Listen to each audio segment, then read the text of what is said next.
Hi, Deep One. You have always been the high priestess of our gang. I think it's time for me to get a reading from that mystic psychic reader of yours. So, you're finally ready to talk to Mama Sheila? That's cool. Yeah, I could use some help making sense of what happened with Miracle Girl and her brothers.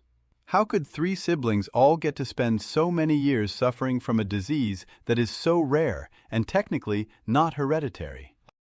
Well, yes, Mama Sheila still does readings. You know, I have had quite a few over the years.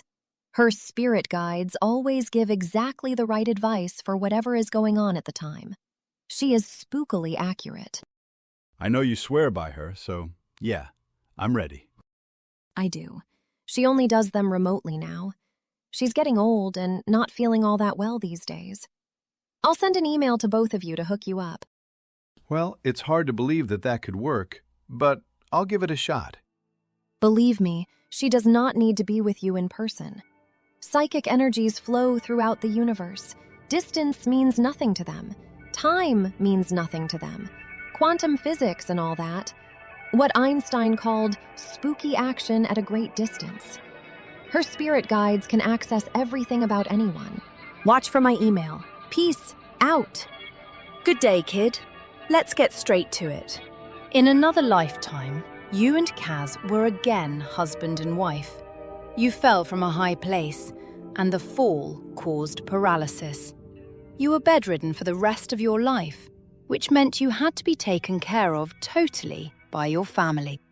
Stop right there. This is way too spooky. This explains something nobody else in the world knows about. But Kaz, of course. I have only one phobia, one irrational fear, and that's a fear of heights, but only in very specific circumstances. Like when I tried to do that zip line across a river in the Puerto Rican rainforest at a sales meeting. So, the only way Mama Sheila could possibly know this is if she's the real deal. But that would mean that all this past life stuff is also really real. Whoa. Kaz was also your wife in that prior lifetime. She never left your side, even though you were both young at the time of the accident. You fell into a deep depression which never fully lifted. You had no children, and the paralysis left you incapable of intimacy as well. You often begged her to leave you, and believed you had nothing to offer to her. Nonetheless, she stayed with you for years until you died suddenly of an infection that spread quickly through your body. Wow, another karma mirror past life flip-flop. It was also an infection that got Miracle Girl at the end. And her infection also spread through her body quickly, after many years of paralysis. That's why all her organs failed at the same time. In this present lifetime, you agreed ahead of time to switch roles so that you take care of her, karmic payback. Even though, at an unconscious level, you always doubted whether you would ever be able to do as well as she did for you. Consciously in this life, you often compared yourself to her, imagining that if it were you who was so severely ill, she would do better than you. I always thought I could have done more. I still do. She knows you did the best you could and loves you for it. Wow, so this is how it works. Same formula. We just switch our roles and assignments from one life to the next. I take care of you this lifetime. You take care of me next lifetime. That's how we both evolve and pay off our karmic debts. It's all so exact, so balanced. We all get the chance to do the same exact things to or for each other. I thought it was much more vague. Coming back as a cow and all that nonsense. It's really tit for tat. I seem to remember reading stories about this over the years, like in the tabloids. But to be one of those stories, this is incredible. It's ringing so true in my body, I'm tingling up and down my back and arms. Yes, we really each do get to walk a mile in another person's shoes. And by switching roles many times, over many lifetimes, we all, eventually, learn to see both sides, all sides, of things. It's how the universe is set up for us, So, at the end of the day, we all learn to find common ground. It's like we're just dance partners for eternity. A Victorian-era contra dance, or a modern square dance, where each woman takes a spin with each man for a bit, and then, when the caller cues the band, everyone takes a new partner. By the end of the dance, we've all connected with every partner and learned to dance with everyone in the room. And we travel together in small groups. Your soul tribe. Think of your family and friends and colleagues at work. You've known many of them in many different lives. You know, Mama, this is starting to explain something that's been nagging at me. Kaz died on her brother Bear's yahrzeit, the day of the 5th anniversary of her older brother's passing. 5 years later, almost to the hour. And she hallucinated him along with her mother, father, and other brother about 10 days earlier. At least I thought she hallucinated them. Now it's obvious Bear was in the hospital room earlier and then came back to escort her up. But of course, the famous negotiation. Yes, soul tribes stick together and always help with the exit journey from this physical body. Hallucination is just a word modern people use for the heightened sense of vision that lets us get a peek of the greater reality we all live in. The world beyond our 5 weak physical senses, where ghosts and angels are real. The blinders come off, so to speak, near the end. My blinders are sure coming off. I'm starting to see the truth of it all. It's not just kid stuff or ghost stories for children. We have all been here before. And in each staging of the play of life, the players each take on a new role within the cast of characters. That must be what Shakespeare was talking about when he said, "All the world's a stage." We have all been here before.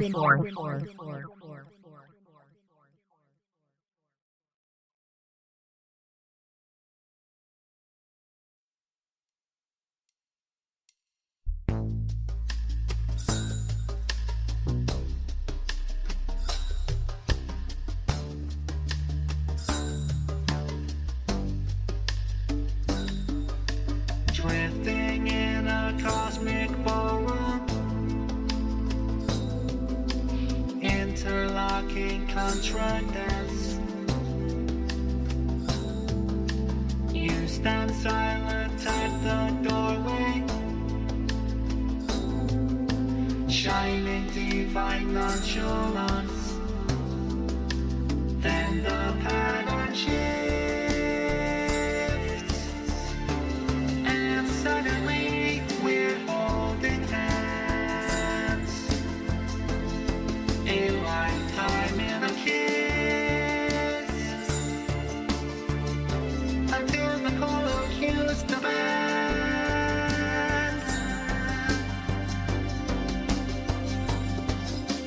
So we take our steps together. Savor each and every one. Tightly bound one to each other as we whirl around the sun. Then the pattern shifts, and suddenly we're torn apart. There's nothing that can fix the aching of a breaking heart. We will come back around, switching roles till we found common ground.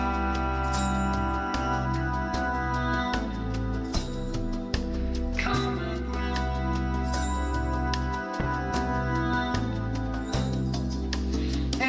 Everyone takes a turn, give back more than you've earned.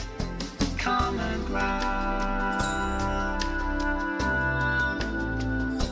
We'll find common ground.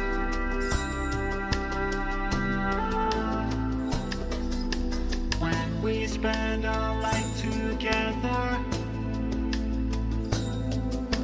Put our love to every test.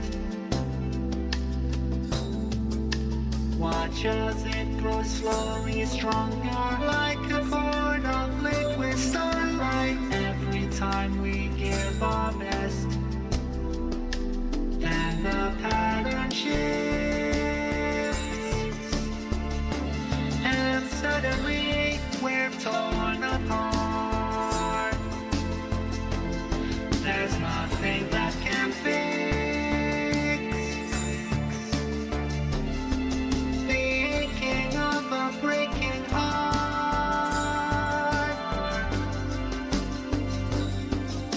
Sometimes we don't meet till later, long after we've given up. Then the dance draws us together. One more chance to build our love, and the pattern shifts, and suddenly we're face to face. A lifetime in a kiss, until the caller cues the band.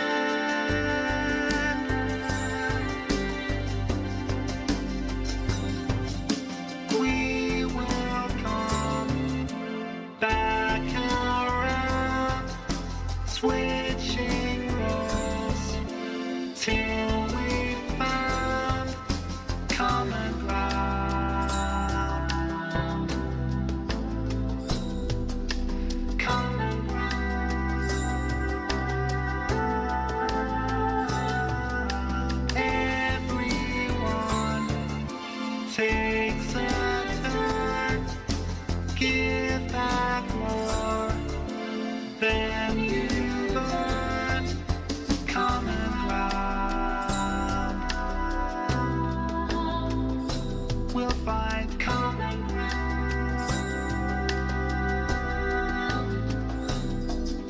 Drifting in a cosmic ballroom, interlocking contra dance. You stand silent at the doorway, shining divine nonchalance. Shining divine nonchalance.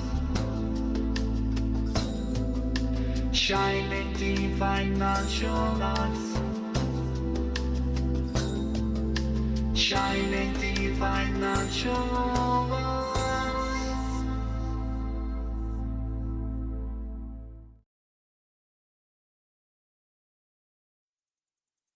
Mama, there's gotta be some way off this crazy kaleidoscope of karma, isn't there? Yes, it's actually simple. Choose love. What do you mean? I mean that your philosophers have long argued for centuries about whether or not humans have free will. The answer is yes. There is always a choice in every situation, even the most casual encounter. You can either choose to act with love or choose something else. But the choice of love is always the one that leads to your evolution. I think I see what you mean. It's like the golden rule. Yes, exactly. It's golden because it gets you off the wheel of karma. When you choose to react with love to the boss who throws you under the bus, or the brother who bullies you, or the lover who betrays you. If you react with love, you avoid the necessity of karmic payback in another life. But when you react with anger, violence, or cruelty, those negative energies will come back to bite you in another life. Payback, balancing the scales. It's unavoidable. It's how the machinery of the universe is set up. Nature always seeks equilibrium. That means equilibrium in everything. And in that way, our souls become tempered, just a little bit more, with each incarnation. There's no escaping the wheel. but you can grease the axle by acting from a place of unconditional love. We sometimes call it a state of divine nonchalance. Many mystics use the term enlightenment. You make it all sound so serious, like this life is some kind of a test, and if you fail, you basically go to hell, just like all the religions. No, not serious. Think of it as mechanical, like an intricate clock. It's not serious or dour. There are no punishments, but everything does have a consequence, and you always receive what you put out into the world, even thoughts, especially thoughts. We all learn in science class that everything has an equal and opposite reaction. This is just as true in the realm of souls, as well as in the world of atoms and molecules. So, if you meet every occurrence in your life with love, why then, that is what you will encounter in the future. And I'm talking about every encounter, with a person, a thing, a thought, or a feeling. They're all the same, all just different forms of energy. One last question. What's the takeaway for me and for Carol? Why the pain and suffering? Were we that bad in a past life? No. This lifetime for both of you was all about dependence. You learned what every mother learns with her newborn child. You experienced what it's like to have someone totally dependent on you. For every bite of food, for going to the bathroom, for getting dressed, for rolling over in bed. It's an experience most men of the species avoid. And Kaz learned what it's like to be entirely dependent on you, for every little thing. Accepting a total loss of independence and freedom were harder for her than all the physical symptoms. Yes, Kaz hated being so dependent on me. Like you say, she couldn't even control what, when, or how she'd eat meals, snacks, everything, or what blouse she'd wear that day. These are easy words to say, but actually learning how to cope with such extremes of dependence, this can only be learned by direct experience. I see what you mean. I always thought I was pretty empathetic and compassionate, but I was never one to cry at a movie, and never did until I lived through this with Kaz. Now, I tear up whenever I see someone suffering. Yes, there's no doubt that you both made good use of this lifetime, because you both chose love. Kaz wants you to know that it was your love that kept her going, more than all the physical work it took on your part. And it was her love for you that enabled her to stay with you for as long as she did. She knew that you'd have a tough time without having her by your side. Yup, it didn't matter what shape her body was in. I was, and am, dependent on her spiritual energy. But don't take all this too seriously. You can't fail. These are not tests. This is not some competitive school situation. Everything is simply a casual encounter, a twirl on the dance floor with your partner. You can only get better and better. There's no failure. Your job is to stay open to love, to know that you can find love everywhere, all at once, all the time. Just remember to always choose love. Oh, and kid, if you want to get close to Kaz, go to the beach. She's an ocean spirit, part dolphin, but you already knew that.